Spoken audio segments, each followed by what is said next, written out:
Hello students, तो यहाँ पर जिन जिन का कंपार्टमेंट का एग्ज़ाम है मैथ्स का क्लास 10 का, उनके लिए ये वीडियो बहुत ज़्यादा इम्पॉर्टेंट होने वाली है। बिकॉज मैं इसमें आपको वो टॉपिक बताऊंगी जो मोस्ट इम्पॉर्टेंट हैं और जो आपको करने ही करने हैं, और वो टॉपिक जो आपको छोड़ने हैं। सो बहुत इंपॉर्टेंट आपको चीज़ें, आपको सबसे पहले आपको पता होना चाहिए कि कौन कौन से चैप्टर्स आ रहे हैं। Algebra, geometry, trigonometry, mensuration, statistics and probability, सिर्फ यही चैप्टर्स, यही यूनिट्स आ रही हैं। और इसमें कुछ चैप्टर्स जो हैं वो लीव कर दिए गए, छोड़ दिए गए, कुछ टॉपिक हटा दिए गए हैं। तो सारी डिटेल आज हम इसमें पढ़ेंगे। तो स्टार्ट करते हैं सबसे पहले यूनिट एलजेब्रा से। उसमें चैप्टर आपका आ रहा है क्वाड्रेटिक इक्वेशंस। तो क्वाड्रेटिक इक्वेशन में स्टूडेंट आपको सबसे पहले आपको पता होना चाहिए find the roots by factorization method, क्योंकि क्वेश्चन में साफ साफ लिखा होगा कि किस मेथड से आपको सॉल्व करना है। तो आपको वही मेथड यूज़ करना है। अदरवाइज अगर आप दूसरा मेथड यूज़ करेंगे तो आपका आंसर चाहे सही भी होगा बट आपको क्वेश्चन के मार्क्स नहीं मिलेंगे। तो यहाँ पे आपको फैक्टराइजेशन मेथड जो है वो आना चाहिए और अच्छे से आना चाहिए। इसमें मिडिल टर्म स्प्लिट करके जो है आंसर निकालते हैं। जैसे एग्जांपल 3 लिया है मैंने आपकी एनसीईआरटी की बुक में से, 2x² - 5x + 3। ठीक है, नेक्स्ट जो है आपको पता होना चाहिए quadratic formula, -b + -√b² - 4ac/2a। तो यहाँ से आपको रूट्स निकालने हैं with the help of quadratic formula. जैसे एग्जाम्पल नंबर 13 में आपको बताया है यहाँ पे find the root by using quadratic formula, right. तो ये आपको पढ़ना है कि किस फॉर्मूले से, किस मेथड से आपको रूट्स निकालने हैं। वही मेथड आपको अपने सॉल्विंग में यूज़ करना है, नहीं तो आपको मार्क्स नहीं मिलेंगे। तो यहाँ पे आपको सबसे पहले क्वाड्रेटिक फॉर्मूला जो है b² - 4ac निकालना होता है, उसे चेक करना होता है। उसके बाद आप रूट्स निकालते हैं। तो यहाँ पे 2 रूट्स आए हैं, 2/3 एंड 1। तो दोनों ही चीज़ें बहुत इंपॉर्टेंट है, quadratic formula and factorization method, इस वाले चैप्टर में, इस वाले क्वाड्रेटिक इक्वेशन वाले चैप्टर में। सो अगर आपको इस वाले टॉपिक में कुछ भी डाउट है या फिर आपको नहीं आता क्वाड्रेटिक फॉर्मूले से रूट्स निकालना, तो आप प्लीज़ कमेंट करके मुझे बताएं। इससे रिलेटेड वीडियो भी मैं आपको बनाऊंगी और आपको सिखाऊंगी कि किस तरह से जो है रूट्स निकाले जाते हैं। क्योंकि ये वाला क्वेश्चन जो है आप 100% एक ना एक आएगा, तो इसको आप अच्छे से प्रिपेयर करके जाएंगे, राइट। जैसे कि इसमें मैंने आपको क्या करना है, एनसीईआरटी के एक एक एग्जाम्पल करने हैं। बिना एग्जाम्पल के आपको करके जाना ही नहीं है, क्योंकि एनसीईआरटी के एक एक क्वेश्चन और एक एक एग्जाम्पल बहुत इंपॉर्टेंट है। इसके बाद डिस्क्रिमिनेंट आपको ज़रूर निकालना आना चाहिए। जैसे कि 2 distinct real roots, 2 equal real roots and no real roots. तो b² - 4ac जो है वो डिस्क्रिमिनेंट होता है। अगर वो ग्रेटर देन 0 होगा तो 2 डिस्टिंक्ट रियल रूट्स निकलेंगे। अगर वो इक्वल टू 0 होगा तो 2 इक्वल रियल रूट्स निकलेंगे। और अगर वो लेस देन 0 होगा तो नो रियल रूट्स निकलेंगे। जैसे एग्जाम्पल नंबर 16 में डिस्क्रिमिनेंट निकालना है, फिर नेचर ऑफ इट्स रूट निकालना है। तो यहाँ पे b² - 4ac जब फॉर्मूले में पुट की वैल्यू तो -8 आया, विच इज़ लेस देन 0। तो इसका मतलब this equation has no real roots. तो इस पे बेस्ड क्वेश्चंस जो हैं आते हैं। तो बेसिकली जो क्वाड्रेटिक इक्वेशन वाला चैप्टर है, एक तो आपसे रूट्स निकालने को पूछा जाएगा with the help of factorization method, या फिर by using the quadratic formula, या फिर आपसे डिस्क्रिमिनेंट से रिलेटेड क्वेश्चन पूछा जाएगा, नेचर ऑफ इट्स रूट से क्वेश्चन पूछा जाएगा। तो ये चारों टॉपिक जो है इस चैप्टर के आपको अच्छे से प्रिपेयर करने हैं। एक एक एग्जाम्पल एनसीईआरटी को तो आपको बिल्कुल अच्छे से करना है।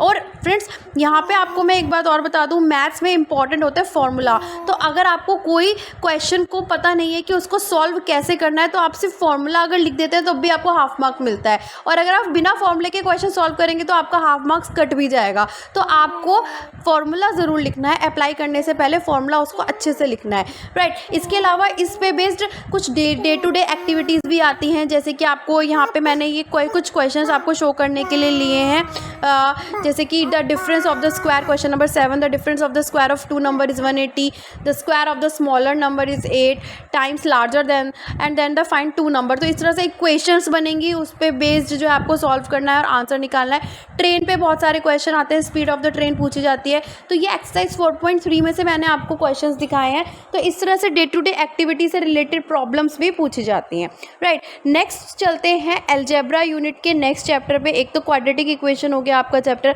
नेक्स्ट चैप्टर है इस यूनिट का, वो है AP. Arithmetic progression. So friends, कहने को ये वाला चैप्टर बहुत इंपॉर्टेंट है और बहुत सिंपल भी है, क्योंकि इसमें आपको सिर्फ फॉर्मूले लर्न करने हैं। जैसे कि एक बहुत इंपॉर्टेंट फॉर्मूला है an = a + n-1d। तो ये बहुत इंपॉर्टेंट फॉर्मूला है, आपको पता होना चाहिए कि फर्स्ट टर्म a होती है, कॉमन डिफरेंस इसमें d होता है। आपको पता होना चाहिए d कैसे निकालना है। जैसे इसमें based find the 10th term of an AP 2, 7, 12। तो इसकी first term a = 2 and common difference कैसे निकालेंगे, जो कोई भी दो नंबर ले लेंगे सीरीज़ के और माइनस करेंगे कि डिफरेंस कितना है। तो इस तरह से फॉर्मूले में पुट करके आपका आंसर आ जाएगा। या फिर घुमा फिरा के क्वेश्चन पूछे जाएंगे, सब टर्म में से एक टर्म गायब कर दी जाएगी, आपको फॉर्मूला पुट करना है। यहाँ पे जैसे determine the AP whose third term is 5 and 7th term is 9। तो इस तरह से दो इक्वेशंस इसमें बन जाएंगी, दोनों इक्वेशन को लीनियर इक्वेशन की तरह से सॉल्व करेंगे और आंसर जो है निकालेंगे। तो an = a + n-1 is d बहुत इंपॉर्टेंट है, इसको आपको बहुत अच्छे से रट के जाना है। एक तरह से इस पे बेस्ड अलग अलग घुमा फिरा के क्वेश्चन जो है पूछे जाते हैं। Next, sum of first n terms of AP, ये मोस्ट इंपॉर्टेंट है, आपको पता होना चाहिए इसका फॉर्मूला। इसके 3-4 तरीके हैं फॉर्मूले के, s = n/2 2a + n-1d, या फिर n/2 a + an, या फिर अगर हमें लास्ट टर्म दी हुई है, वो डिपेंड करता है कि क्वेश्चन कैसा है, उसमें कौन कौन सी वैल्यूज दी हुई हैं। अगर लास्ट टर्म दी हुई है तो हम सबसे लास्ट वाला फॉर्मूला लगाएंगे, s = n/2 a + l, where l is the last term. अगर हमें लास्ट टर्म नहीं दी हुई है, हमें फर्स्ट टर्म दी हुई है, तो हमसे first of sum n number पूछे हैं, तो हम इसे फर्स्ट वाला फॉर्मूला ही लगाएंगे, n/2 2a + n-1d। तो इस तरह से आपको अलग अलग तरीके आपको पता होना चाहिए कि आपको कौन से फॉर्मूले जो है किस क्वेश्चन में पुट करने हैं, क्योंकि इस पे बेस्ड क्वेश्चंस अलग अलग तरीके से पूछे जाते हैं। तो सारे फॉर्मूले आपको इस वाले चैप्टर के अच्छे से करने हैं। तो यहाँ पर आप देख सकते हैं, अगर कुछ भी प्रॉब्लम है, कोई भी डाउट है, अगर कन्फ्यूजन लगती है आपको इसमें, तो कमेंट करके मुझे ज़रूर बताएं, क्योंकि ये क्वेश्चंस बहुत इंपॉर्टेंट है। नेक्स्ट एक आपको और बहुत इंपॉर्टेंट है, जो कि काफ़ी बार आया है, find the sum of first 1000 positive integers, या फिर the first of n positive integers. Positive integers का जो सम होता है, इसकी डिराइवेशन आपकी NCERT की बुक में दी हुई है, जो कि बहुत इंपॉर्टेंट है। तो फॉर्मूला उसका होता है n+1/2। तो कुछ फॉर्मूले मैंने आपको यहाँ दिखाए हैं, जिससे कि आपकी जिससे कि आपकी एक बार रिवीजन ज़रूर हो जाएगी और आपको पता चल जाएगा किस टाइप के क्वेश्चंस आते हैं जो आपको करने ही करने हैं। यहाँ पे मैथ्स के एग्जाम में कंपार्टमेंट में अगर आपको पास होना है, तो आप सबसे पहले सबसे ज़्यादा मार्क्स के क्वेश्चन उठाएं, 5 मार्क्स के, 4 मार्क्स के, जिस पे आपको फुल कॉन्फिडेंस है, तो वो वाले क्वेश्चन आपको सबसे पहले करने हैं, ताकि आपके जो पास होने के चांसेस हैं वो बढ़ जाएं। इसके अलावा इस पे daily life problem solving applications questions भी आते हैं, जैसे कि example 69 manufacturer of TV sets produced 600 sets in 3rd year, 700 sets in 7th year. तो इस तरह से ये क्वेश्चन जो है बहुत इंपॉर्टेंट है, और ऐसे ही क्वेश्चन जो है एग्जाम में इससे रिलेटेड पूछे जाते हैं। तो यहाँ पे आपको NCERT का एक एक एग्जाम्पल करना है और क्वेश्चन ज़रूर करने हैं, चाहे आप कोई बुक करें ना करें, NCERT तो आपको अच्छे से करके जानी है। चलते हैं नेक्स्ट यूनिट पे, ज्योमेट्री। सर्कल्स चैप्टर इसमें आ रहा है, और आपको मैं थ्योरम बताऊं 10.1, the tangent at any point of circle is perpendicular to the radius through the point of contact. तो ये थ्योरम आपको करनी ही करनी है अगर आपको पास होना है तो, क्योंकि ये थ्योरम का प्रूफ आता है, तो आपको प्रूफ करना है एज इट इज़, जैसे आपकी NCERT में मेंशन है। आपको अपनी तरफ से कुछ नहीं बनाना, आपको बिल्कुल ऐसे ही प्रूफ लिखना है जैसे कि आपके NCERT में दिया हुआ है। We are given a circle with centre O and a tangent XY to the circle at a point P, so we need to prove that OP is perpendicular to XY। पूरा आपको step by step procedure, जैसे कि आपके NCERT में दिया हुआ है या फिर आपकी स्क्रीन पर शो हो रहा है, आपको बिल्कुल ऐसे ही करना है अगर आपकी थ्योरम प्रूफ करने के लिए आ जाती है। डायग्राम आपको अच्छे से ड्रॉ करना है। जो सर्कल है आप with the help of compass बनाएंगे, और कोई भी लाइन आप विदाउट स्केल जो है नहीं ड्रॉ करेंगे, क्योंकि अगर आपकी जो आंसर शीट है अनटाइडी होगी तो जो चेकर होता है, जो चेक करता है आपकी आंसर शीट, उसको मज़ा नहीं आता। तो अगर आप नीट एंड क्लीन रखेंगे अपनी आंसर शीट को, तो चेकर को भी अच्छा लगेगा और आपको हमेशा अच्छे मार्क्स मिलेंगे, राइट। इसके बाद theorem 10.2, the length of tangents drawn from a external point to a circle are equal. तो ये मोस्ट इंपॉर्टेंट थ्योरम है। 2 थ्योरम है इस चैप्टर में, सर्कल में। दोनों ही थ्योरम आपको अच्छे से करनी है, फिगर आपको अच्छे से बनानी है, और जैसा आप इसमें देख रहे हैं आपको प्रूफ भी लिखना है और फिर उसका पूरा प्रोसीजर लिखना है। यहाँ पे आप देख रहे हैं कि सर्कल में जब रीजंस भी गिवन होते हैं। OP is equal to OP तो रेडियस है triangle, OQP is concurrent to triangle ORP। ये सब चीज़ें जो हैं आपको लिखनी है ब्रैकेट में, ठीक है। CPCT से ये सॉल्व हुआ है, तो ये सब चीज़ें इनके अलग से मार्क्स होते हैं। तो दोनों थ्योरम इंपॉर्टेंट है, दोनों थ्योरम के प्रूफ इंपॉर्टेंट है और दोनों थ्योरम पे बेस्ड क्वेश्चंस जो है NCERT के वो सब आपको कवर करके जाने हैं। नेक्स्ट चैप्टर इस वाले का कंस्ट्रक्शन। तो कंस्ट्रक्शन आपको 2 कंस्ट्रक्शन करनी है। एक तो to divide a line segment in a given ratio, मतलब आपको रेशियो दे दी जाएगी और उस पर बेस्ड आपको एक लाइन सेगमेंट ड्रॉ करनी होगी। तो इसके अंदर steps of construction is very very very important students. आपको इस चैप्टर के फ्री के मार्क्स हैं क्योंकि आपको पता है कि कौन सी कंस्ट्रक्शन आनी है। तो अगर आपके पास draw the line segment within a given ratio, तो आपको स्टेप ऑफ कंस्ट्रक्शंस इसके अंदर मेन होते हैं। एक दूसरी कंस्ट्रक्शन आपके पास आएगी टेंजेंट्स वाली। To construct the tangent to a circle from a point outside it, मतलब हमें टेंजेंट ड्रॉ करना है एक सर्कल के, अगर हमें एक पॉइंट दिया हुआ होता है outside of the circle, that is P हमने लिया है point outside of the circle, तो हमने 2 टेंजेंट जो है ड्रॉ करनी है PQ एंड PR। तो ये दोनों ही कंस्ट्रक्शन इंपॉर्टेंट है, दोनों के steps of construction most important हैं, राइट। नेक्स्ट चलते हैं ट्रिगोनोमेट्री पे। ट्रिगोनोमेट्री पे फ्रेंड्स आपका हाइट एंड डिस्टेंस से क्वेश्चन आएंगे, सिंपल ट्रिग्नोमेट्री से क्वेश्चन नहीं आएंगे, तो वो आपको नहीं करनी, उसमें टाइम वेस्ट बिल्कुल भी नहीं करना। आपको सिर्फ हाइट एंड डिस्टेंस वाले चैप्टर पर फोकस करना है, right. Height and distance chapter पे angle of elevation, angle of depression, इससे रिलेटेड प्रॉब्लम पूछी जाती हैं, हाइट एंड डिस्टेंस पे प्रॉब्लम पूछी जाती हैं। यहाँ पे आपको ध्यान रखना है 30 डिग्री, 40 डिग्री, 60 डिग्री, इन्हीं तीनों में से क्वेश्चंस आएंगे। तो सबकी वैल्यू आपको पता होनी चाहिए। cos 30 क्या होता है, sin 30 क्या होता है, tan 30 क्या होता है, इसी तरह से 40 डिग्री, 60 डिग्री, सारी वैल्यूज इंपॉर्टेंट है।